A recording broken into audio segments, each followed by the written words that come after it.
તો કેમ છો ખેડૂત મિત્રો? હું હિતેશ અડિયા તીર્થ એગ્રો તરફથી આપનું સ્વાગત કરું છું ને આ થઈ સ્વાગતની વાત. હવે કરીએ મુદ્દાની વાત. કેટલાય વર્ષોથી તીર્થ એગ્રી સેન્ટર તમારા નજીકના વિસ્તારમાં જેવા કે સાવરકુંડલા, વિજપડી, ઉના, ડડાણ, રાજુલા અલગ અલગ વિસ્તારોમાં તમારી સાથે જોડાઈ રહેલું છે.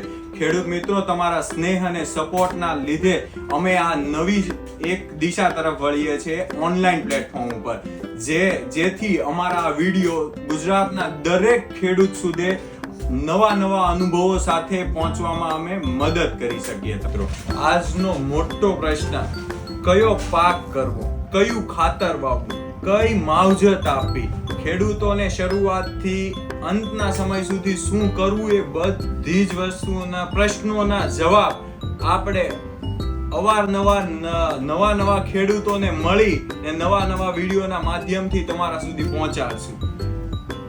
મિત્રો, આજનો મોટો પ્રશ્ન, શું કરવું, શું વાવવું, શું માવજત કરવી, આ પ્રશ્નના ઉકેલો માટે આપણે સારા ખેડૂતોની મુલાકાત લેશું. બીજા ખેડૂતો માવજતમાં શું કરીને સારું ઉત્પાદન લે છે, તેની શું પ્રોસેસ કરે છે, એ બધી વસ્તુને આપણે વિડીયોના માધ્યમથી તમારા સુધી પહોંચાડશું.